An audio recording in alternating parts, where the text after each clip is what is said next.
Aksyon Radio Pangasinan ang mga kalipunan ng mga nagbabagang balita impormasyon, mga kaganapan sa lalawigan ng Pangasinan, mga police report at ganoon din ng mga balita sa loob ng bansa na dapat malaman ng ating po mga kababayan ngayong gabi ng Martes, Enero 18, 2022. Sa ulo ng ating mga nagbabagang balita, karagdagang kaso ng COVID-19 na itala ngayong araw sa bayan ng Mangaldan.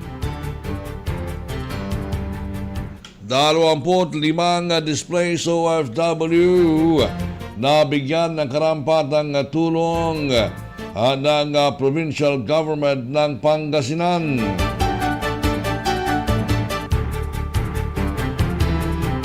Nagpapatuloy pa rin ang vaccination rollout para sa mga nakakuha ng first, second dose sa bayan ng Linggien, partikular sa Pangasinan Training and Development Center.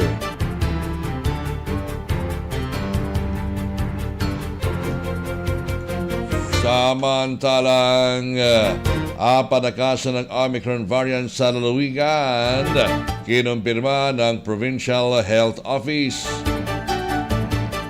Ilang mga kalalakihan nag-iskandalo sa checkpoint, arestado.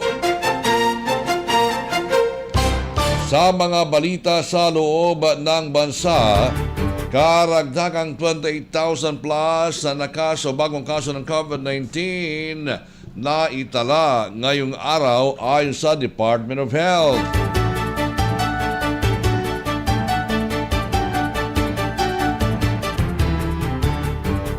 Aabot sa 1,700 train commuters na walang proof of vaccination, hindi pinasakay ayon sa DOTR. Pangulong Duterte, inaprobahan na ang expansion ng limited in-person classes sa mga areas na nasa ilalim ng Alert Level 1 at 2. Pinuri naman ni Pangulong Duterte ang militar, subalit tinira ang mga pulis dahil sa mababang disiplina at korupsyon.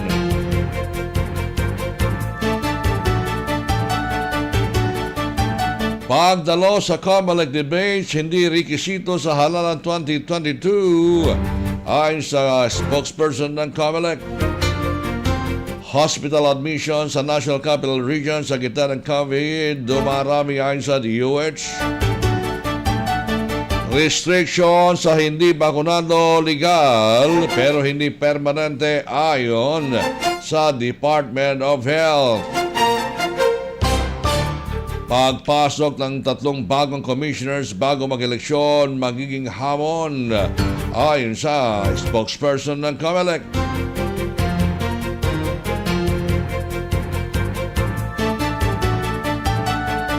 Supply ng testing kits sa Pilipinas hindi kulang ayon kay Assistant Secretary Maria Rosario Berhire. At syempre sa mga reports na ipaparating ng mga Aksyon Radio reporters, inyo po mapapakinggan sa ating pong palatuntunan firing line. Syempre inyo po makakasama ang inyo pong kaaksyon. Ako po si Aksyon Kumander, Dante, Cera. At ngayon sa detalye ng ating mga impormasyon, balita na kapagdala ng karagdagang kaso ng COVID-19 ang bayan ng Mangaldan sa ngayong araw. Ito ay makaraang nagkaroon ng 11 bagong kumpirmadong kaso ngayong araw, samantalang 10 naman ang nakarecover.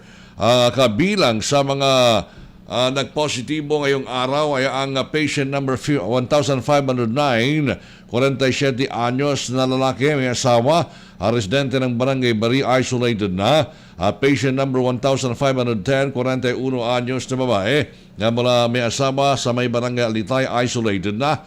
Patient number 1,511, 5 taong gulang na lalaki mula sa may Barangay Bari, isolated na.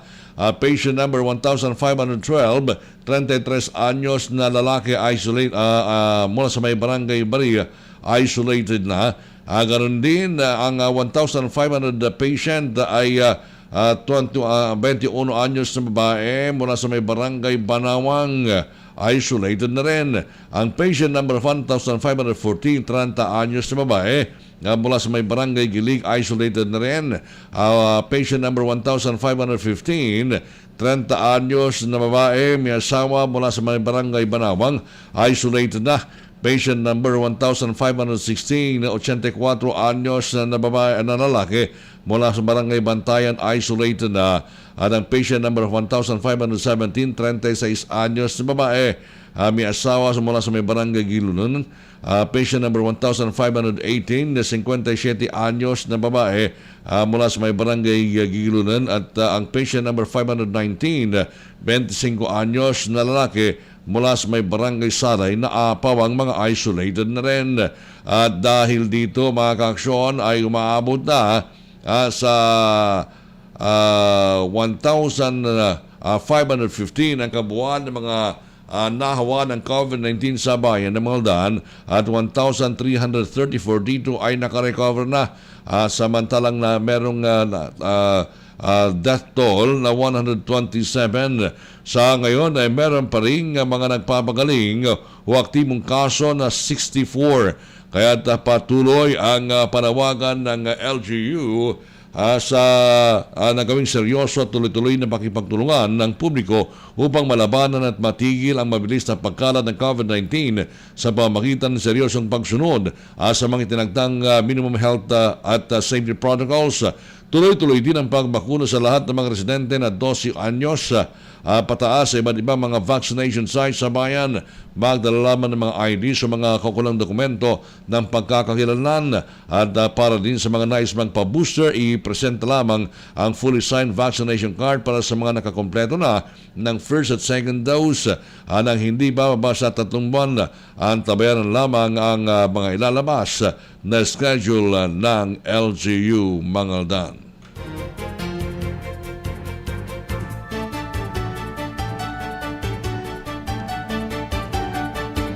Samantala mga kaaksyon,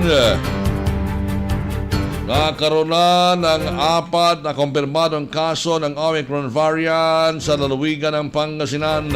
Ito mismo ang kinumpirma ni Provincial Health Officer Dr. Ana Maria Teresa de Guzman sa ginawang regular session ng Sangguniang Panlalawigan sa Season Auditorium sa Bayan ng Linggin. Anya, ang mga naitalang kaso ay mula sa mga bayan ng San Tomas at mga Terem, Ordaneta City at Dagupan City. Anya na ang pinakahuling naitalang Omicron variant sa lalawigan ay noong December 26, 2021 na isang returning overseas Filipino o ROF. Sinabi ni De Guzman na sa araw din yon ang pang-14 na araw ng nasabing pasyente sa isolation kung kahit ikinukonsider na itong recovered patient. Ayon sa kanya, lahat ng mga kumpirmadong Omicron patients sa Pangasinan ay nakaranas lamang ng mild symptoms. Kaugnay nito ay ipinahayag ni Guzman ang mabilis na pagtaas ng kaso ng COVID-19 sa lalawigan at maaari nang maiugnay sa community transmission ng Omicron variant sa Pangasinan. Ipininiwanag niya na ang pagiging asymptomatic o pagkaroon lamang ng mild symptoms ng mga pasyente ay katangian ng Omicron variant. Anya na sa ngayon ay hindi pa nauwi sa hospitalization ang kalagayan ng mga pasyente dahil na rin anya sa pagkaroon ng mild symptoms o asymptomatic na mga pasyente. Sa tala naman ng Provincial Health Office ay umabot na sa 1,706 aktibong kaso sa lalawigan at 119 lamang sa mga ito ang naka-admit sa 14 na provincial government-run hospital at karamihan sa mga pasyente ay naka-home isolation habang ang ilan ay nasa quarantine facilities ng mga lokal na pamahalaan sa lalawigan ng Pangasinan.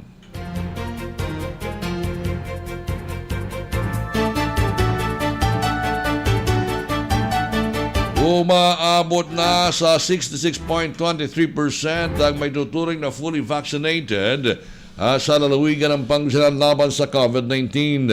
Sa ginawang question hour ng Sangguniang Panlalawigan, sinabi ni Provincial Health Officer Dr. Ana Maria Teresa Guzman na ang nasabing porsyento ay katumbas ng 1.6 million ng mga Pangasinense mula sa kabuuang bilang ng mga natukoy na eligible population sa probinsya. Dahil dito ay nasa 3.77% na lamang ang kinakailangang mabakunahan sa buong lalawigan bago tuluyang makamit ang 70% herd immunity ng lalawigan ng Pangasinan. Ay pa kay Guzman, tiwala ang provincial government na bago matapos ang buwan ng Enero ay makakamit na ng probinsya ang population protection laban sa COVID-19, lalo pat tuloy-tuloy ang sinasagawang pagbakuna sa iba't ibang lokal na pamahalaan sa Pangasinan. Sinabi niya na sa total eligible population, nasa 556 na lamang ang mga individual na kailangang mabakunahan sa lalawigan.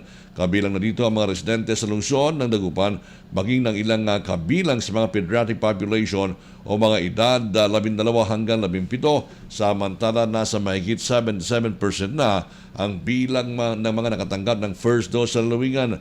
Batay sa tala, katumbas-an niya ito ng halos 1.9 million na mga individual mula sa target population para mabakunahan sa Pangasinan.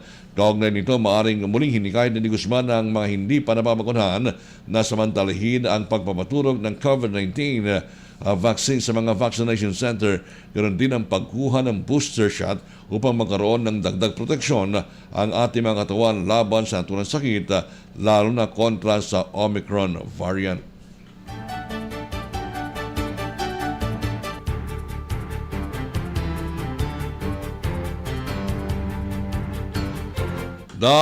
Tatlong minuto makalipas sa ang alas 6 ng gabi. Samantala sa ilang pang mga impormasyon na balita, tinanggap ngayong araw, January 18, ng 25 displaced overseas Filipino workers o OFWs mula sa bayan ng Alcala ang tig 5,000 piso na financial assistance sa ilalim ng tulong pangkabuhayan sa OFW project ng provincial government ng Pangasinan. Bahagi ng Abig Pangasinan Recovery Program sa pamumuno ni Governor Amado Pogia Espino III, ang programa ay tumutulong sa mga qualified displaced OFWs upang makapagsimulang muli sa gitna ng pandemya. Sa ngalan ni Governor Espino, siniguro ni Sangguniang Panlalawigan Majority Floor Leader Mr. Necoboy Reyes na laging nakantabay ang provincial government sa mga displaced OFW sa lalawigan. Kasamang dumalo sa programa sina 5th District Board Member Chinky Perez Tababa at Board Member Louis Sison. Kasama rin si dating Board Member Clemente Arboleda. Pasasalamat naman ang tugon ng lokal na pamahalaan ng Alcala sa pamumuno ni Mayor Jojo Callejo.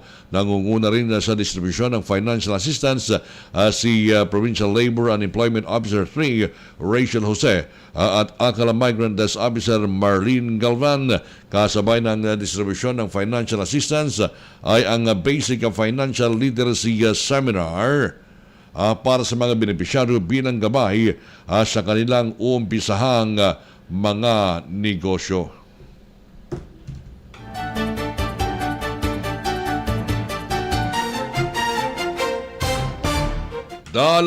limang minuto makalipas sa ang alas 6 ng gabi, mga kaaksyon.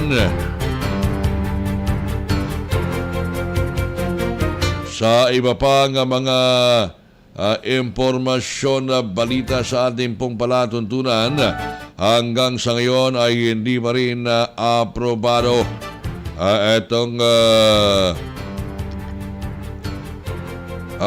budget o annual budget ng lungsod ng Dagupan sa taong 2022.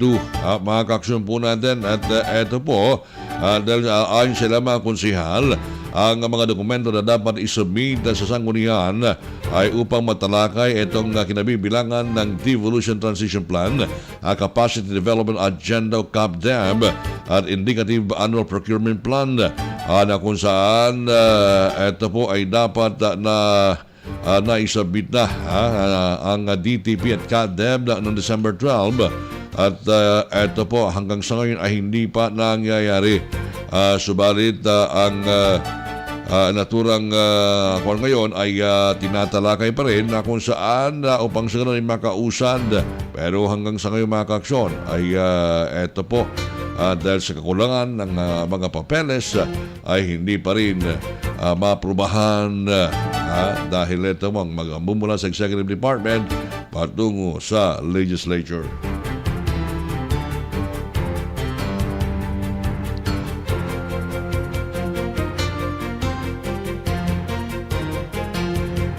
₱27 minuto makalipas sa ang alas 6 ng gabi. Sa ilang pang mga impormasyon, balita mga kaaksyon.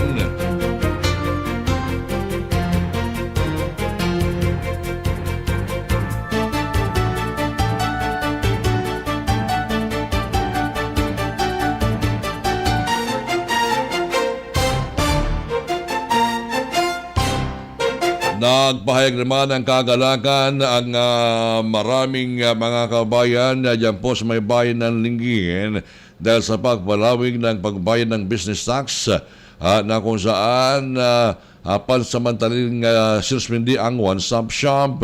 Ito po'y makaraan nabigyan at aprubahan ng sanggunian na bayan ng Linggin ang extension sa pagbayad ng business taxes at iba pang obligasyon sa lokal na pamahalaan bilang tulong na rin sa mga negosyante at mga investor sa bayan.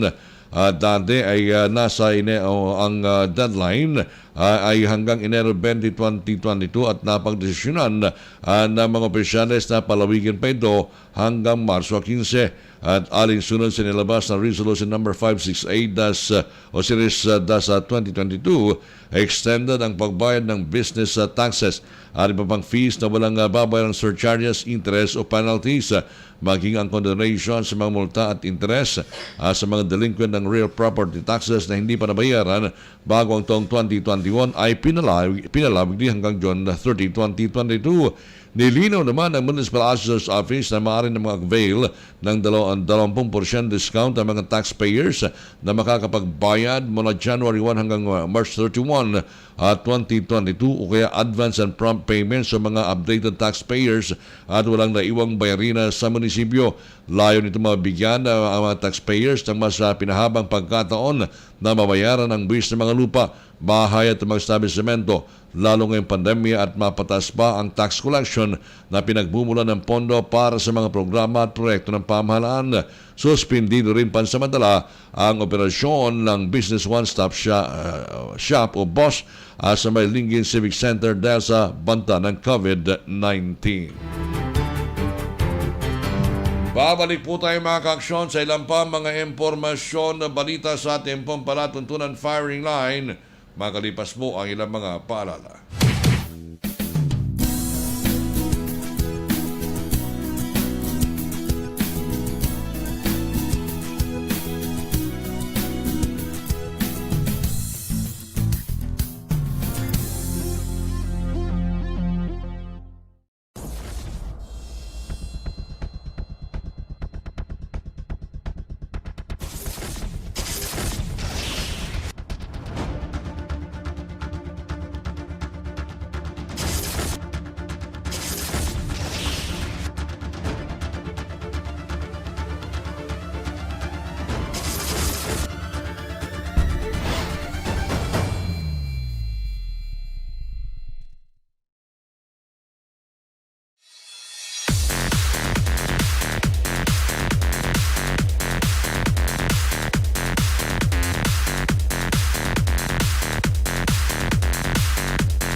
Pero mga Aksyon, tuloy-tuloy po tayo sa ating palatuntunan na firing line. Siyempre, kasama niyo pa rin po ang inyo pong Aksyon. Ako po si Aksyon Kumander, Dante. Sa ilang pa mga impormasyon na balita, dyan po sa may bayan po ng Linggin, 13 ang naitalang kaso ng COVID-19 na ngayong araw. Base sa report ng Municipal Health Office sa bayan ng Linggin, matapos lumabas ang resulta ng RT-PCR test na mga ito na karamihan ay mild symptoms lamang o di kaya walang anumang sintomas at karamihan ay naka-home quarantine habang 10 naman ang naitalang recovered. Ang mga recovered patient ang patient number 1,420 mula Libsong West, 1,422 sa Manibog, 143 sa Manibog, 1,424 sa Barangay Manibog. Samantalang nakarecover din patient number 1,425 mula sa may Barangay Pangimpisa North, 1,426 sa mula Barangay Poblasyon, 1,427 mula sa may Barangay Basing, at patients number 1,434 at 1,435 mula sa Barangay Poblasyon, at patient number 1,436 mula sa Libsong West. Samantalang ang bagong kaso ay ang patient number 1,579, lalaki 35 anyos, medical frontliner, at siya may pag-ubo at nasa naka-home quarantine. Ang patient number 1,580, lalaki 36 anyos, mula Barangay Tonton, isang frontliner, at may mild cough at naka-quarantine sa naka-home quarantine.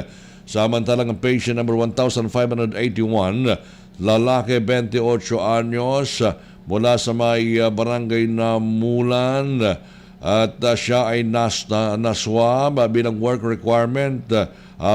Ito ay nagpositibo bagamat asymptomatic at nasa home quarantine.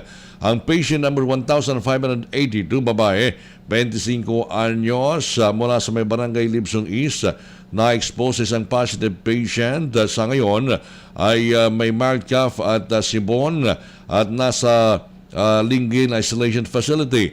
Ang patient number 1,583, lalaki 59 anyos, mula sa may Barangay Poblasyon, may mild cough at naka-home quarantine. Ang patient number 1,584, lalaki 17 anyos, mula Barangay Poblasyon, na-expose sa positive patient. Sa ngayon meron siyang mild cough at naka-home quarantine. Ang patient number 1,585, lalaki 36 anyos, mula Barangay Poblasyon, na-expose sa positive patient, walang sintomas at naka-home quarantine. Ang patient number 1,586, babae, 40 anyos, mula Barangay Poblasyon, siya ay may pag-ubo at na-expose sa positive patient at naka-home quarantine. Ang patient number 1,587, lalaki 34 anyos, mula sa may Barangay Poblasyon, siya ay may pag-ubo at pangatinang lalamunan at nasa home quarantine. Ang patient number 1,588, babae, 20 anyos, mula sa may Barangay Basing, asymptomatic, pero na-expose sa positive patient at ito ay nasa DDMVH na kung saan ito ay isang watcher.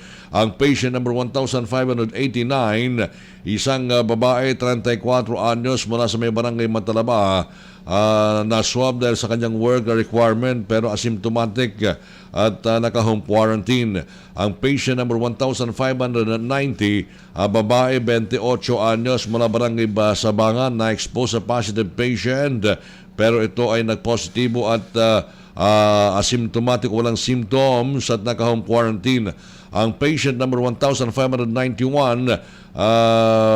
lalaki, 42 anyos, mula sa may Barangay Sabangan, na-expose sa isang positive patient, nagpositibo pero walang sintomas at nagka-home quarantine.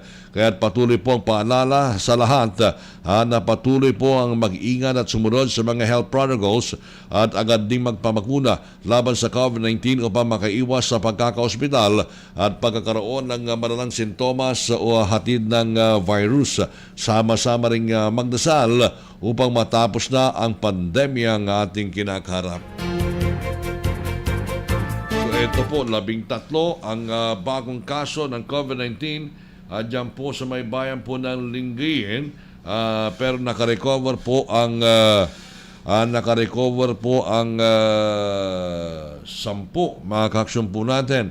Kahapon ang bayan po ng Lingayen ay nangunguna pa rin, mga kaaksyon, nangunguna pa rin sa lahat po ng mga local government units, mga bayan at lungsod sa lalawigan po ng Pangasinan na merong aktibong mga kaso ng COVID-19, mga kaaksyon po natin. At kahapon nga, etong bayan po ng Lingayen ay merong 136 active cases. So minus 10 is 126 plus 13 is 139. So nadagdagan po ng 3 na 10 po ang nakarecover at 13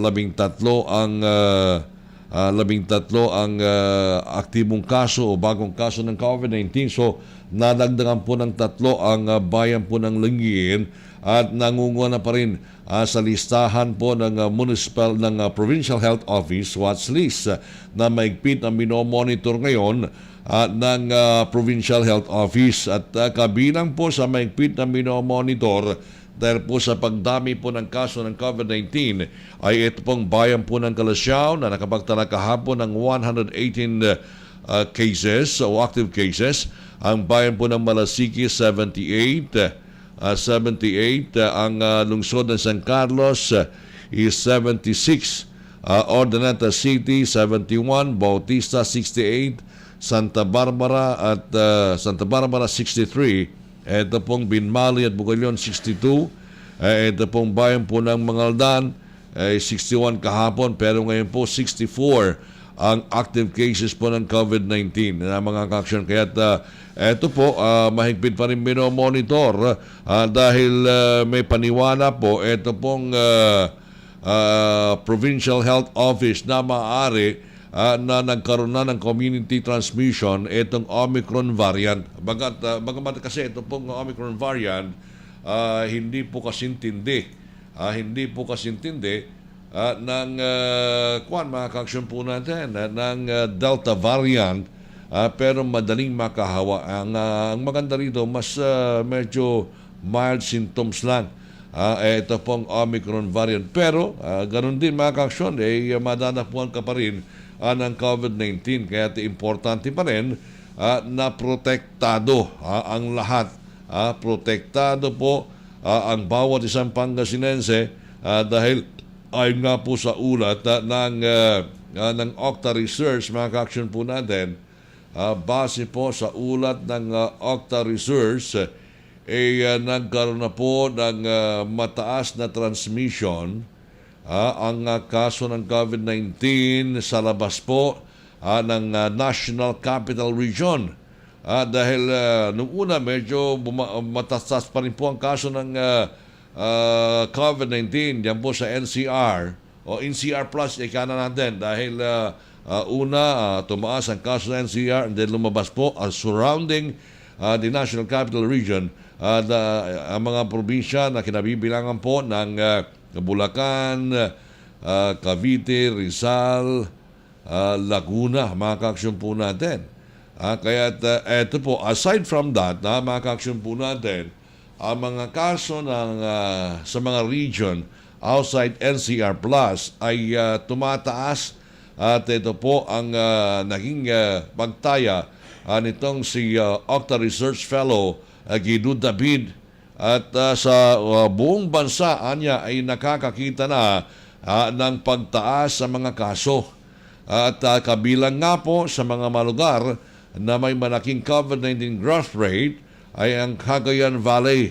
Ito pong lalawigan po ng Pangasinan, ang probinsya po ng La Union, ang probinsya po ng Benguet, Bicol Region, habang tumataas na rin ang ibang parte ng Central Luzon o kaya sa Region 3, mga kaaksyon po natin. At ganun din sa iba pa mga probinsya. So lumalaganap na mga kaaksyon, kumakalat na mga kaaksyon ito pong itong COVID-19 cases. Pero ano naman niya, ay posible man umano na naabot na ang peak o ang malapit nang maabot ito sa Metro Manila, Cavite, Rizal at Bulacan. Dahil nila bumaba na po sa 0.1% growth rate dulot ng Delta variant sa Metro Manila mula sa 2%. Nabawasan na din ang dating 54% na positivity rate at nasa 50% na lamang. Kaya't hindi pa dapat magdiwang ang publiko dahil sa maaring naabot na ng testing rate ang limitasyon nito. Kaya posible nagkakaroon tayo ngayon ng artipisyal na pagbaba sa mga numero. Kaya't wag po tayong pagka-relax-relax, wag po tayong pakaangka ang mga ka-aksyon po natin. Isipin po natin, andyan po lang sa tabi-tabi. Ito pong COVID-19, paiba-iba ng variant mga ka-aksyon. Dati Delta, ngayon Omicron, siya pong mabilis na nagpapakalat dito po sa ating pong bansa, dito po sa ating lalawigan. At gaya nga po ng nasabi ng Provincial Health Office, base po doon sa questionnaire ng Sangguniang Panlalawigan kahapon, na kung saan nagkaroon na ng 4 na kaso ng Omicron variant dito po sa lalawigan po ng Pangasinan. Diyan po sa may bayan po ng Santo Tomas, diyan po sa may lungsod ng Ordaneta, at diyan po dito sa lungsod ng Dagupan at sa bayan ng mga Taram. Kaya eto po, bagamat medyo natatagalan kasi po yung paglabas ng genome sequencing ng various mga ka-aksyon po natin at nakalabas na po ng mga isolation facility at nag-negatibo na sa COVID-19. Ito mga to, bago pa man din lumabas yung pong resulta ng genome sequencing dahil it would take time mga ka-aksyon para malaman ang mga resulta. Pero yung nga po, puro mild symptoms lamang ang naranasan ng mga Pangasinenseng kumpirmadong may Omicron o mga Omicron variant mga ka-aksyon po natin. Pero ang maganda rito mga ka-aksyon po natin, lahat po sila ay nag-negative na sa kanila pong test mga ka-aksyon.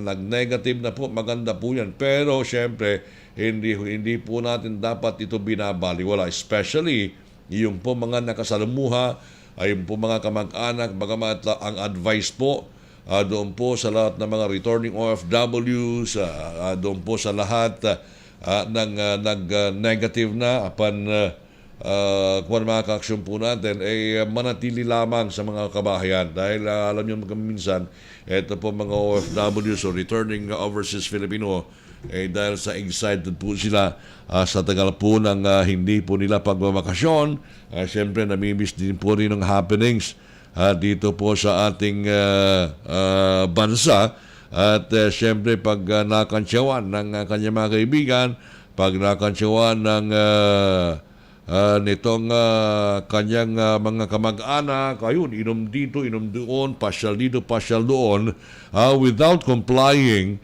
doon po sa required quarantine period. Di ba? Siyempre, excited. Na-miss po niya lahat. Siyempre, ang buhay po, ang buhay ng mga balikbayan. Di po ba? Dahil, siyempre, ito po yung oras na kanila pong sila po ay nagre-relax. Sila po ay nagre-relax matapos po ang mahabang panahon ng pagtatrabaho sa ibang bansa. Pero with this pandemic, mga ka-aksyon po natin, sana po maisip, sana naman po maisip na hindi po basta-basta ganyan ang dapat po natin gawin, kundi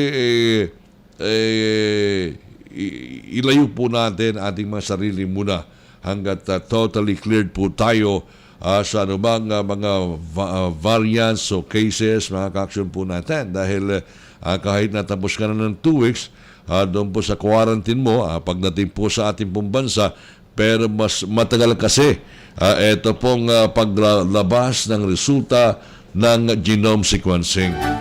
Pero ito po mga kaaksyon at patuloy pong papaalala ito pong ating pong gobyerno, ang ating pong provincial government, ang iba't ibang mga local government unit na i-avail po ito pong bakuna, itong COVID-19 vaccine, dahil ito po ang magpro-protekta po sa inyo sa anumang pagkakahawa ng COVID-19, especially yung pang hindi pa nakaka-kompleto ng kanilang second dose o hindi pa nagkakaroon ng booster at hindi pa nakaka-first dose. Kasi alam nyo mga kaaksyon, itong Department of Interior and Local Government ay pinagre-report lahat po ng mga barangay.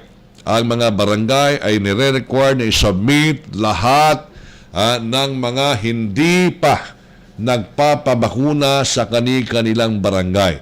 Kinukuha po yan, kinukulay po yan. Halimbawa sa isang barangay, kung meron pa mga 500 plus na hindi pa bakunado, talagang ito dapat na i-submit, i-report sa Department of Health, i-report din sa Department of Interior and Local Government para alam po natin ang mga measures na dapat gawin po ng ating pong gobyerno in order to convince them para mabakunahan po sila. Dahil yung mga iba, ayaw po nila, yung mga iba meron pong comorbidities, mga kaaksyon po natin.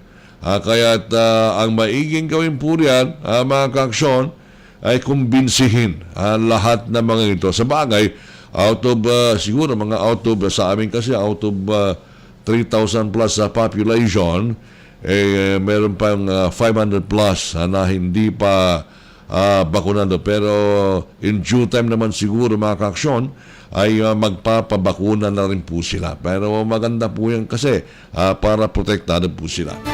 At syempre mga kaaksyon, ito pong provincial government ng Pangasinan ay nagpapaalala at doon po sa lahat na hindi pa nakakakuha ng kanilang mga second dose noong January 16 o yung pa mga ibang schedule, mayroon po mangyayari na vaccination bukas po, January 19. Diyan po sa may Pangasinan Training and Development Center 2 sa may Capitol Compound sa bayan po ng Linggyen. Actually, 4 na araw po yan, o 3 araw, January 19, January 21 at 22, dyan po sa may Pangasinan Training and Development Center 2, dyan po sa may Capitol Compound sa bayan po ng Linggyen. At eto po mga aksyon, sa lahat po ng sumailalim sa first dose of vaccination on December 16, na Sinovac, AstraZeneca sa Narciso Ramos Sports and Civic Center noong December 17, Sinovac at AstraZeneca sa Narciso Ramos, at noong December 29, Pfizer sa Narciso Ramos Sports and Civic Center. Sa January 19, 21 and 22, gaganapin po dyan sa Capitol Compound o PDTC. For adults and pediatric 12 years old and above, pwede po sila magpa-first dose, mag-second dose, at magpa-booster. Mga kaaksyon po natin. Pwede po kayo magpunta. Kung halimbawa, muna pa lamang na magpapabakuna, okay po yan. Pwede po yan. Magpunta lamang po. Yung hindi pa nagkakaroon ng second dose, pwede na po. Na ito po ay magpa-second dose, at yung mga hindi pa nakakakuha ng kanilang mga boosters, pwede rin po. Kaya magpunta po kayo riyan sa Pangasinan Training and Development Center 2, sa may Capitol Compound, sa may bayan po ng Linggyen.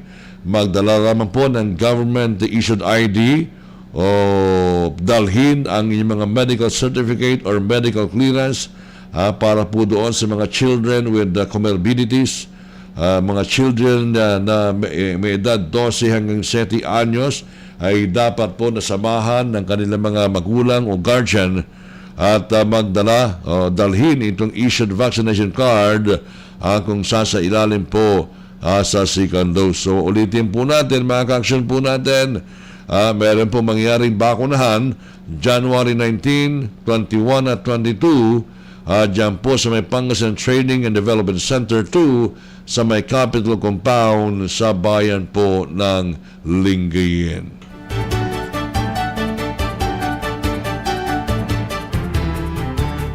Babalik po tayo, mga ka-aksyon, sa ilang pang mga impormasyon na balita sa ating pong palatuntunan firing line. Makalipas po ang ilang mga paalala.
Well, mga kaaksyon, tuloy-tuloy po tayo sa ating palatuntunan firing line. Ay, ito po mga kaaksyon ito public service announcement mula po sa National Grid Corporation of the Philippines o NGCP. Meron pong scheduled power interruption sa may Sabado pa. Sabado, January 22, 2022, alas 7 ng umaga hanggang alas 5 ng hapon. Dahil itong National Grid Corporation of the Philippines ay magsasagawa ng pagpapalit ng 3 unit ng 69 kV lightning arrester and ilang pang pre-commissioning works sa nagsaang substation. Bahagi po yan ng North Luzon Substation Upgrading Project at ang Panalco 3 ay magsasagawa ng replacement o pagpapalit ng voltage transformer sa Tayug Barangubong Substation Metering Facility.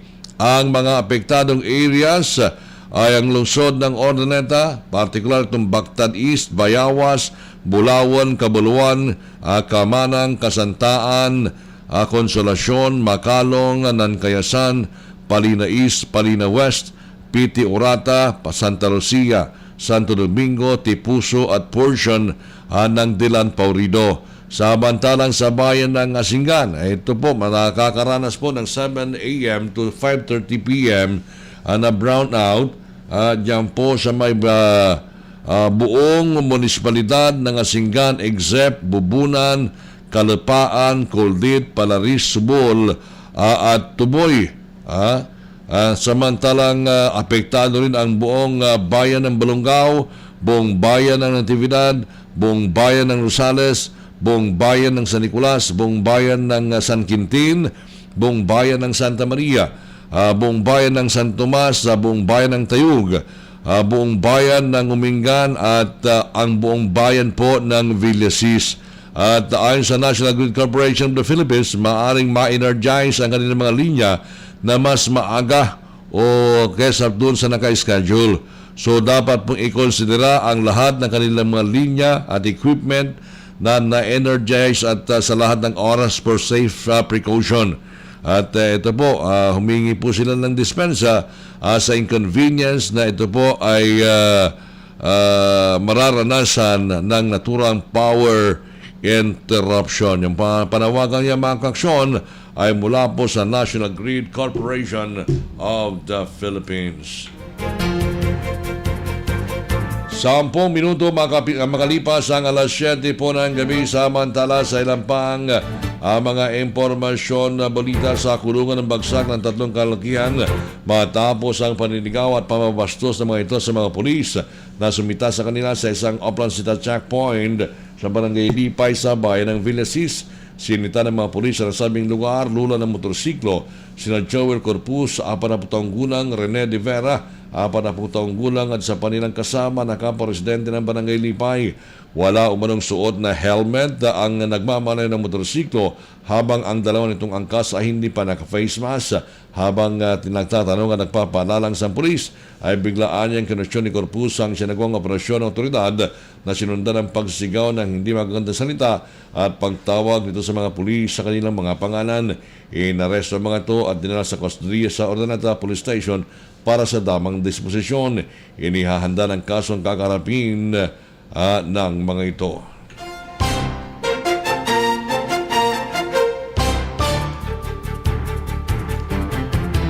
Pinagdanan po ng pulisya ang 29 na sabongero kabilang ng isang retiradong colonel ng Philippine Army sa sinagawang sorpresang operasyon laban sa illegal na sabong o tupada sa mga kakahiwalay na lugar sa Cabanatuan City, Nueva Ecija. Ayon kay Police Colonel Jasmine Des, Acting Provincial Director ng Nueva Ecija Police, 4 na pagsalakay laban sa tupadahan ang isinagawa ng kanyang mga tauhan nito kung saan 15 mananabong ang nahuli sa Gapan City, 8 sa bayan ng Aliaga, 2 sa General Natividad at 4 sa Cabiao. Kinilala ni Police Lieutenant Colonel Alexi Desamito, Hepe ng Gapan City Police, sa mga nahuli na sina Mateo Rayo, retired Philippine Army Colonel, Mari Baladad, Operator, 64 anyos, Wilson Sugaton, Reynanti Rayo, Ramon Adel, Gerardo Ravela, Rinaldo Rayo, Juanito Manzon, Alvin Montemayor, Emiliano Rayo, Cornelio Rayo, Diogracias Viray, Jaime Tino, Alvin Marquez at Freddy Constantino, pawang taga-barangay Pambuan sa Gapan City. Nahuli ng Aliaga Police habang nagtutupada sina Renzo Remalona, Terzo Tino, J.R. Bayan, Teddy Bayan, Santiago Capile, Willie Alfanta, Francis Bayan, pawang taga-barangay San Tomas sa Aliaga Nueva Ecija, at Marvin Ablaza ng Barangay Poblacion Besa na Turambayan. Na pang nagtutupada ng General Natividad Police sina Henry Loresco, Rolly Ilican, habang sa Cabiao na aresto rin ang mga sabongerong sina Celedonio Suayan, Sandy Aras, Gilbert de Guzman, Edwin Aguirre. Nakumpiska sa mga raid ang 13 buhay na manok, 6 na patay na manok, mga tari, medical first aid, isang kulong-kulong na tricycle at 6,790 pesos na taya sa tupada. Ayun, Police Colonel, mga kaaksyon po natin ay nangunguna sa tupada, di ba? Ay nako mga kaaksyon po natin, talagang wala nang magawa sa buhay. Ito po mga kaaksyon ito po parelax-relax, pero baka mamaya siyang operator, di ba? Maintainer. Samantala, patay ang isang hinihinalang miyembro ng People's Army habang dalawa pang sugutan ng mga kabagbakan ng mga sundalo at mga rebelde sa Gihulngan City, Negros Oriental. Inaalam pa ang pagkakakilanlan ng dalawang rebelde habang dinala sa Gihulngan City District Hospital ang dalawang nasugatan. Isa namang rebeldeng menor de edad ang nasagip sa operasyon at na-turn over sa Department of Social Welfare and Development o DSWD. Ayon kay Police Lieutenant Colonel Melvin Flores, Melvin Flores, commanding officer ng 62 Infantry Battalion, naganap ang kwentro sa pagitan ng mga elemento ng 62 IB at may 12 rebelde mula sa Central Negros.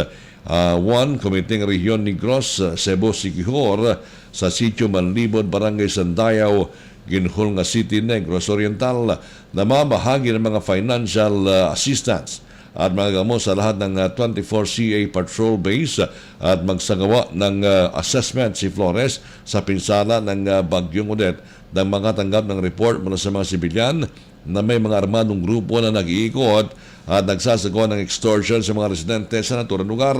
Agad ni-notice ni Flores ang sa operasyon at habang napapatrolya ang mga sundalo ay nakasalubong nila ang mga rebelde hanggang sa magkaputukan at tumagal ng 5 minuto. Nang bumulagtang na sa naturang mga rebelde ay nagpulasan ang mga kasama nito sa Barangay Sandayaw.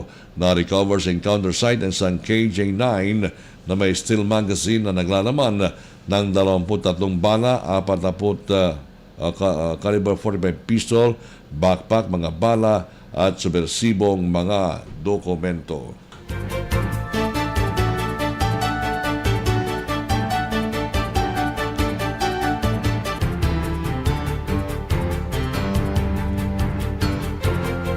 Labimpitong minuto makakalipas ang alas 7 po ng gabi. Sa iba pang mga impormasyon, balita, mga police report, 2 patay habang 3 pang sugatan matapos na bumaliktad at mahulog sa may 40 ng metrong lalim na bangin ang kanilang sinasakyan na Asian Utility Vehicle o AUV sa Sitio Gubi, Amgalaygay, Bugyas, Benguet. Kinilala ng Bugyas Police sa mga nasawing biktima na sina Marceline Dadaan Kalimudag, 51 anyos, at Tyler Soriano Bitayan, 58, kapwa ng mga Laygay proper, Bugyas, Benguet. Nilalapatan naman sa Lunas sa ospital ang mga sugutan na sina Maricel Dadaan, 25, Tony Lipawan Kalimudag, 61, at Helen Lipawan Kalimudag, 53, pawang ng amlagay proper bugyas habang himbalang hindi nasugatan sa insidente ang pasahero pa ng AUV na si Doming Mangig, 60 anyos at driver na si Franny Baday.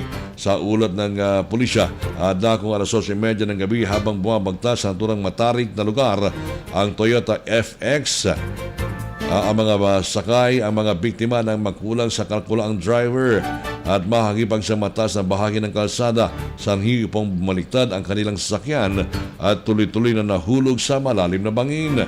Ayon sa Cordillera Police, lahat ng mga biktima matapos na may ahon ng mga responding rescuers sa bangin ay sinugod sa ospital pero hindi na umabot ng buhay sina Kalimudag at Bitayan.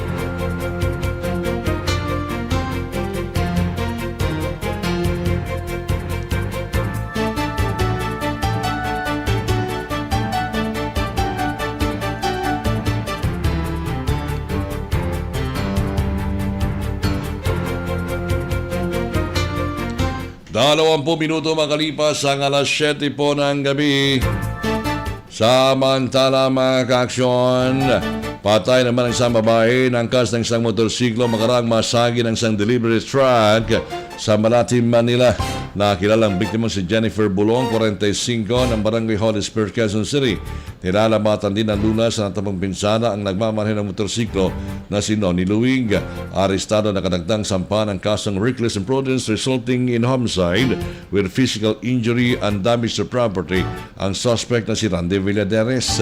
Sa ulat, dakong alas 11:30 ng umaga ng maganapang aksidente sa southbound lane ng Taft Avenue, kanto ng Pedro Hill Street sa Malate. Biglang nagkasagian ng dalawang sakyan dahilan para tumilapon ang dalawang biktima na sakay ng motorsiklo. Mabilis namang nakaresponde ang rescue team ng Maynila kaya naisugod sa naturang pagamutan ng mga biktima. Ngunit minalas na mapuran sa ulo si Bulong dahilan ng kanyang pagkasawi.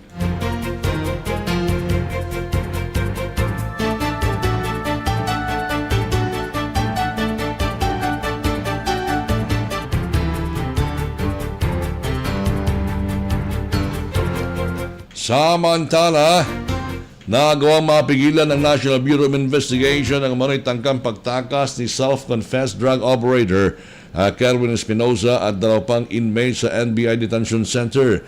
Sinabi ni OIC Director Eric Distor na tuklasan ang tangkang pagtakas ni Espinoza noong Enero 13 ng gabi. Nabatid na unang nakatanggap ng impormasyon ang mga opisyal ng NBI Security Management Section sa planong pagtakas ni Espinoza sa pamagitan ng butas sa kisame na nasa likod ng isang exhaust fan sa bilangguan.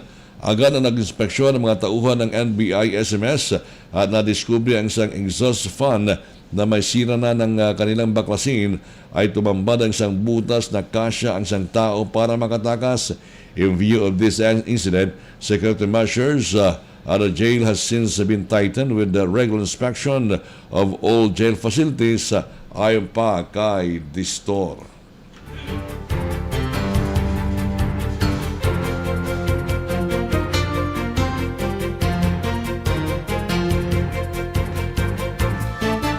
Samantala, sa iba pang impormasyon, mga police report, huli naman ang isang 21 anyos na lalaki makarang masabad sa kanya ang tinatayang 2.5 kilos ng pinatuyong dahon ng marijuana sa isang drug bypass operation sa Purok District 1, Barangay San Jose Sur sa lungsod ng Cabanatuan.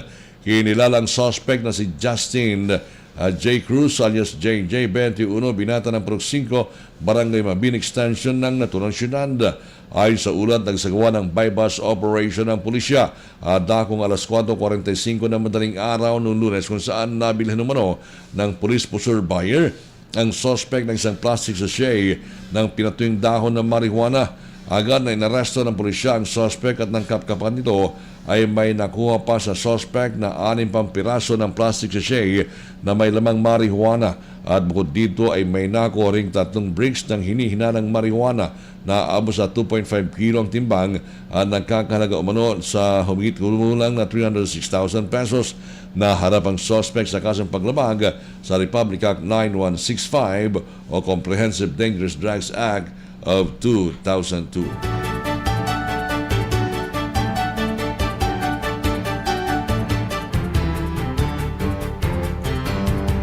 Dalawamput-tatlong minuto makakalipas sa ang alas 7 po ng gabi. Samantala, isang ginang na negosyante at umano'y kaanak at ito po mga kaaksyon, kaanak nito, ng mister nito, ng isang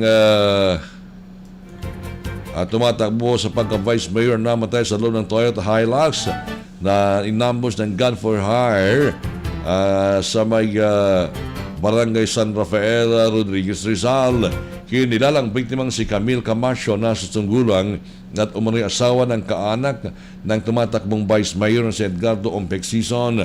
Ayon sa inisyal na investigasyon, dakong alas 7:40 ng umaga, sakay ang Martes, sakay ang biktima ng minamaneho nitong Toyota Hilux na may plakang MDC 8711 at pinunal na ng siyam na putok sa driver side ng dalawang suspect na armado ng baril sa MS Deper Street, Jeronimo, San Rafael.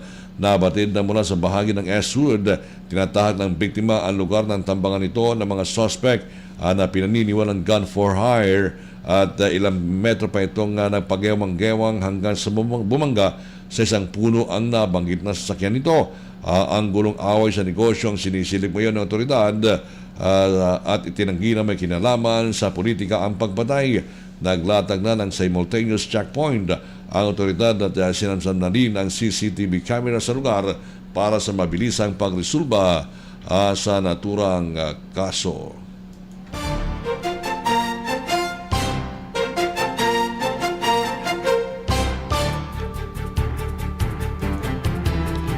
Dalawamput limang minuto makalipas ang alas 7 po ng gabi. Samantala mga kaaksyon, nasamsam ng mga otoridad sa dalawang tulak na illegal na droga ang halos 6.7 million halaga ng shabu matapos sa matimbong sa isinagawang bypass operation sa Caloocan City. Kinilala mga na-arrest ng suspect na sina Marlon Mendoza, 25, nakalista bilang high-value individual, online seller ng 4 de Julio Street, Galas, Quezon City, at Paul Romero Yacer alias Koykoy, 26 anyos, high-value individual ng Gido Street, Gagalingin, Tondo, Manila. Ayon sa pulisya, isinagawa ng mga operatiba ng Drug Enforcement Unit ang bypass operation sa Gido 1, Corner A, Mabini Street, Barangay 133, Caloocan City, kung saan isang undercover agent, police ang nagawang makipagtransaksyon sa mga suspect na ng 7,500 halaga ng shabu. Nang matanggap ang pre-arranged sa signal mula sa pusher buyer na udyat na tapos na ang kanilang transaksyon, ay agad lumapit ang backup ng mga operatiba at sinungmaman ang mga suspect. Nakuha ng mga operatiba sa mga suspect ang tinatayang 100 grams ng hininalang shabu na may standard drug price na 680,000 pesos, by bus money na isang 500 peso bill at 1,000 pesos budol money, at the belt bag at the Honda Click motorcycle. Na harap ang narisong suspect sa kasong paglabag sa Republic Act 9165 o Comprehensive Dangerous Drugs Act of 2002.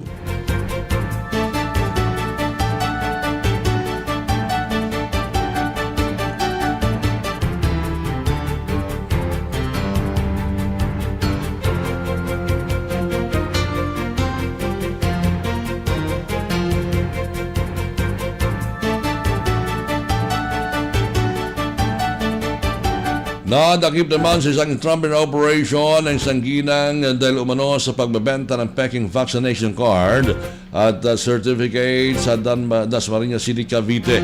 Batay sa ulat, inreklamo ng ilang concerned citizen ang suspect na si Julieta Mabioni Pacheco, may asawa ng Block 24, Lot 34, Phase 10, Golden City, Barangay Salawag, Dasmariñas City.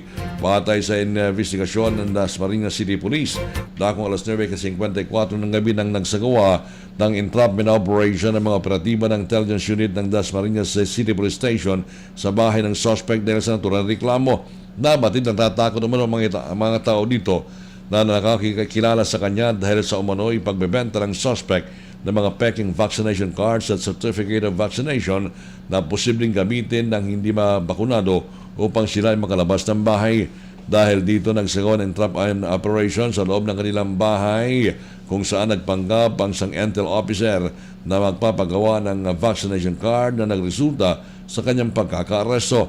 Nakuha sa suspect ang COVID-19 vaccination ID at certificate of vaccination card, cellphone na ginagamit ito sa kanyang transaksyon at 500 pesos na bayad para sa ID at card. Naharap sa kasong paglabag sa Republic Act 11332 o Mandatory Reporting of Notification Diseases Law or Sealing of Fake Vaccination Card at Certificate of Vaccination ang naarestong suspect.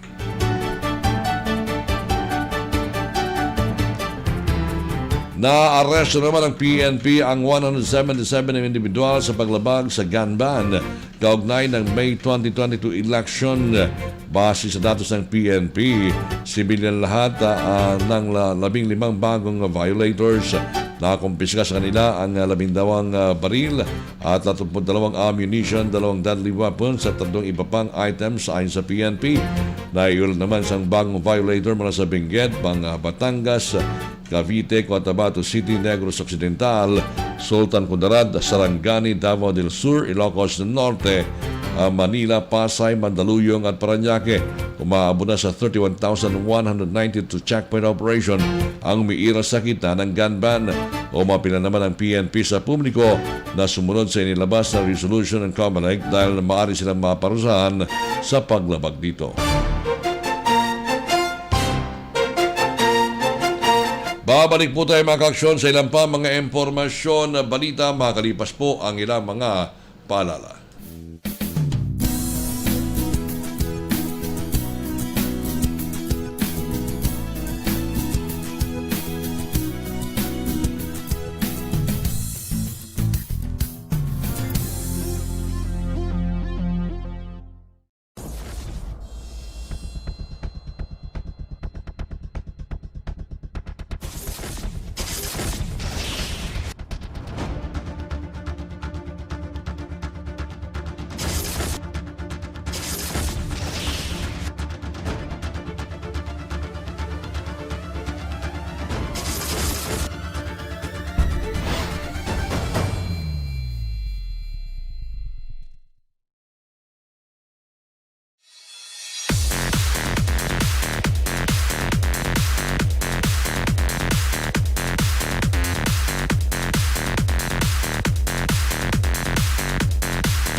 Ngayon mga kaaksyon, tuloy-tuloy po tayo sa ating palatuntunan firing line. Siyempre kasama nyo pa rin po ang inyong pong kaaksyon. Ako po si Aksyon Kumander, Dante, Cera. Samantala mga kaaksyon, nakapagtala ngayong araw ang Department of Health ng karagdagang kumpirmadong kaso, bagong kumpirmadong kaso ng COVID-19 na abot sa 28,471.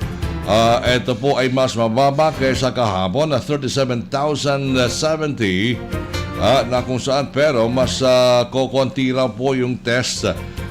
Meron ding 34,892 recoveries at ang kabuang bilang ng active cases sa ngayon ay bagyang bumaba sa 290,938 kumpara sa kahapon. Sa ngayon meron pong 284,458 ngayong araw, samantalang 34 pang pasyente ang namatay. Sa bulletin ngayon nagpapakita ng positivity rate na 43.4% mula po sa 51,738 na test. Mga kaaksyon, at kahapon po ay nagkaroon po ng positivity rate na 46% out of 77,410 tests.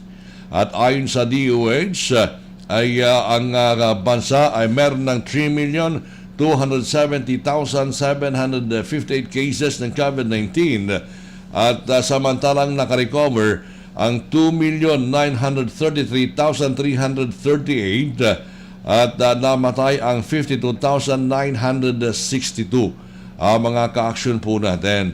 At eto po, medyo bumaba po ang bilang ng COVID-19 ngayong araw at hari nawa po ay magtuloy-tuloy na po yan habang papasak na po ang summer by March na ika po natin, pero nasa kalagitnaan pa po tayo ng Enero mga kaaksyon po natin.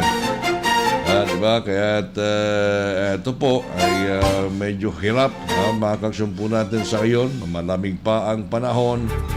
Kaya ito po susceptible doon po sa trangkaso, sa mga sipon mga kaaksyon po natin.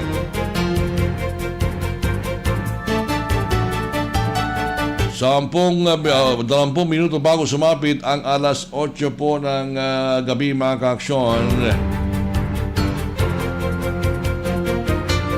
Samantala mga kaaksyon, sa pangalawang araw ng implementasyon ng No Vaccine No Ride policy mga kaaksyon po natin, makaraang mga daan-daan ang na-stranded o hindi po pinapasok o hindi po pinasakay sa mga public transport system dahil sa kampanya ng gobyerno ng No Vaccination No Ride policy.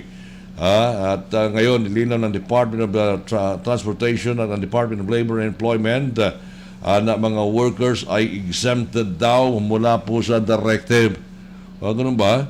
At kahapon po, ang Lunes ay inimplementa ang No Vaccination No Ride policy upang mapababa ang COVID-19 transmission at anila ang hakbangin ay upang protektahan ang mga unvaccinated individuals. Pero ngayong araw, sinabi ng DOTR ng mga workers, either unvaccinated or partially vaccinated, ay maaari daw sumakay sa public transportation makaraang sila ay magpresenta ng mga ebidensya gaya ng identification card or documents na nagpapatunay na ang kanilang travel ay essential.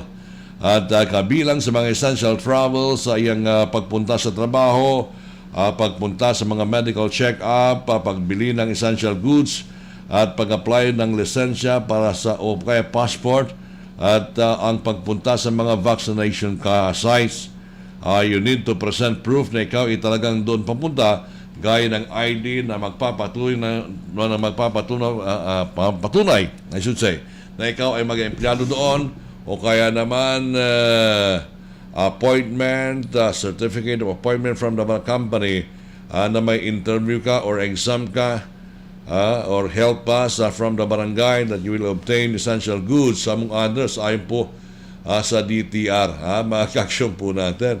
Dapat more information drive for DOTR na yung no vax no ride policy it does not apply to our workers. So maliwanag naman, rendering essential services, so they are exempted from the coverage of the no vax no ride policy.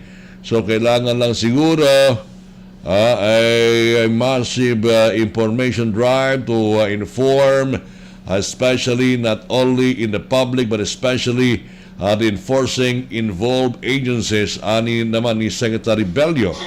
Mga kaksyumpot sa hirap. Siyempre, pero naman bakit hindi po kayo magpabakuna? Yun po ang hirap po sa ating mga kababayan. Na kung saan po talagang alam naman na mga kaksyumpot po natin, pero ayaw pa rin sumunod. Para pa rin po sa kanila mga kapakanan. 15 minuto bago sumapit ang alas 8 po ng gabi, pinuri naman ni Pangulong Rodrigo Duterte ang mga militar sa pagtulong sa kanilang mga relief efforts para sa mga residente na apektado ng Typhoon Odette. Subalit kanyang ipinahayag ang kakulungan ng disiplina ng mga pulis at mga kurap sa ginawang dalawa sa part ng kanyang pre-recorded talk to the people. Dinescribe ng Pangulo ang military bilang utility workers capable of helping the government in both armed conflicts and natural disaster. Utility worker, itong mga sundalo, bagyo, baha, sunog, landslide, away. Kanila yan. Kung wala kang mamobilize, ganito mga biglaan, there's a lot of people to be assisted. Sundalo lang talaga yan. Matatawag mo para tumulong na hindi magsabi hindi. Yung ibang sapaw yun, hindi namin trabaho yan. Sundalo but police, there are certain exempt.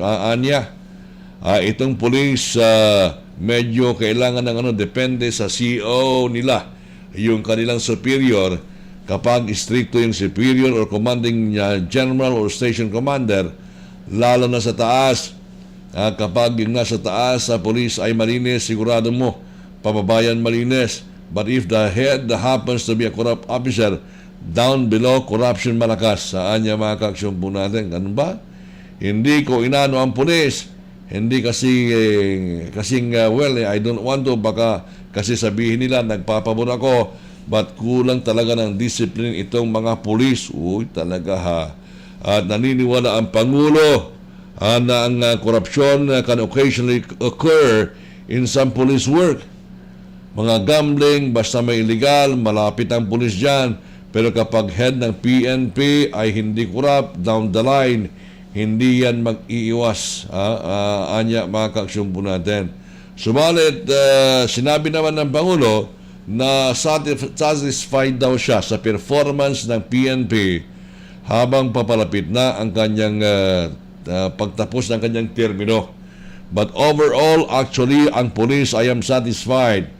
Magtatapos na ako ng term ko for the so many years that I have been their Commander-in-Chief. Okay, ang performance except for a few. There will always be bad eggs. Basta an organization na ganun kalawak, meron talagang iskalawag sa kanya. Sabi ko nga, itong droga, sabi ko in 6 months time, kasi sa Davao, nilinis ko in 6 months time. Pagdating ko sa Maynila, ang kalaban ko, 6 na general, nasa droga, Sos Mariosep. Akala ko ang kalaban ko nga mga drogista, na mga kriminal. Hindi ko alam na ang kalaban ko mismo, gobyerno ko, customs lahat, sabi niya.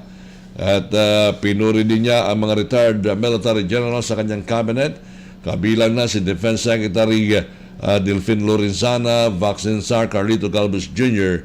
at DILG Secretary Eduardo Año. I am praising the military because they deserve it.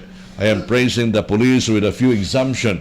Sana naman yung exemptions hindi matabla doon sa maraming maiwan. At ayon pa sa Pangulo, ang mga scalawag officers want the pandemic to prolong because they can wear face masks and cover their faces in gambling and cockfighting sites.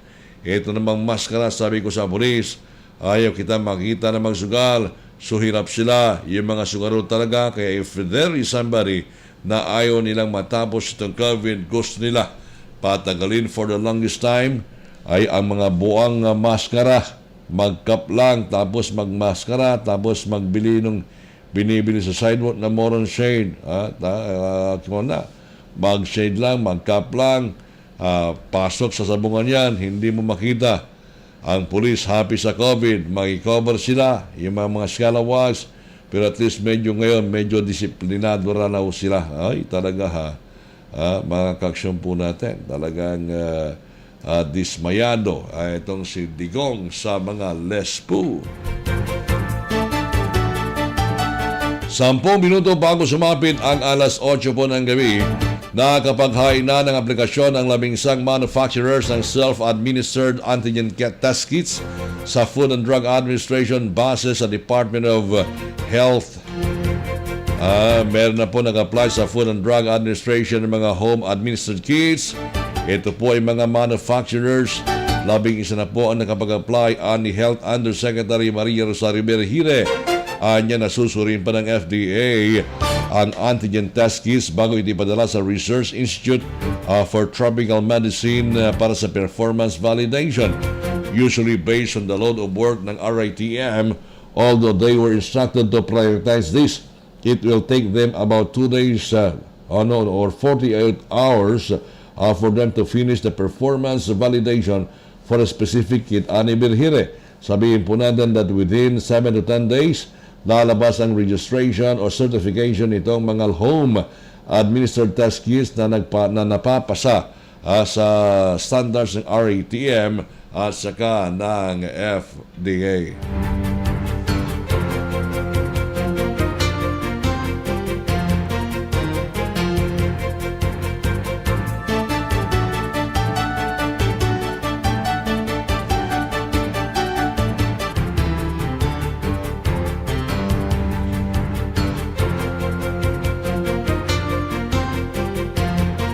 Samantala mga kaaksyon, hindi nag-issue ang gobyerno ng COVID-19 vaccine exemption card.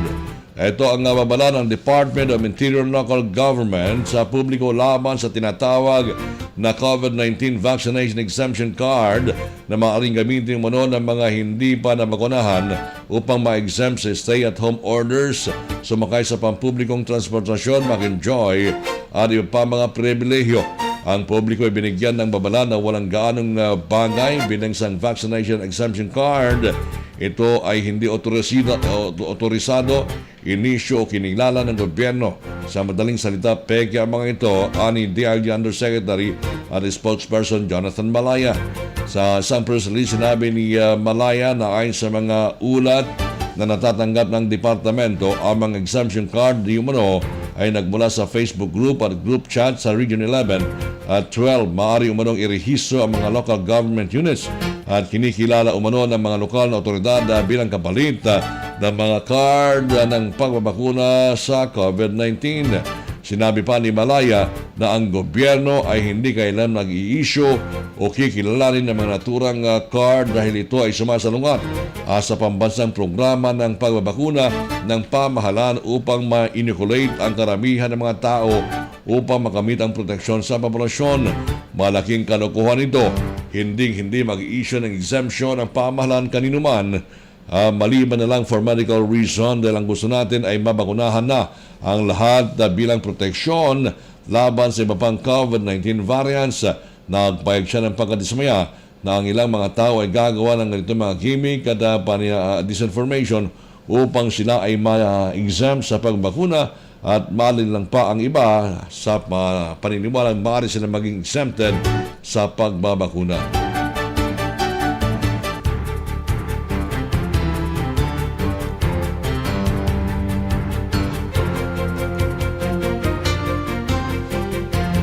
Pitong minuto bago sumapit ang alas 8 po ng gabi, samantala sa ilang pang Mga impormasyon, balita mga kaaksyon. Halos 7 milyon na ang nabamakunahang minor laban sa COVID-19 mula 12 hanggang 17 anyos. Sa assessment po namin na kung matutuloy-tuloy po ang output, kaya po nating matapos ang pagbabakuna ng kabataang edad 12 hanggang 17 anyos by end of March at makapagsimula po ng boosters by April kapag pinayagan na po tayo ng mga expert. Pahayag ni National Task Force Against COVID-19 Chief Implementer Secretary Carlito Calvis Jr. Target din ng gobyerno na mabakunahan ang halos 15.5 million na edad 5 hanggang 11. Ani Galvez, inaasahang darating sa bansa ang halos 780,000 lower dose Pfizer vaccines para sa pinakamababang age group sa kasalukuyan sa pagtatapos ng Enero na susundan ng 1,632,000 doses sa Pebrero. Nag-order na rin ang gobyerno ng 10 hanggang 15 milyong doses para sa second doses ng 5 to 11 age group. Other orders will be in tranches considering this is a different formulation intended for the age group 11 years old and below. Pwede po natin gamitin to sa 0 to 4 years old, ani Galvez. Talaga, hari nawa.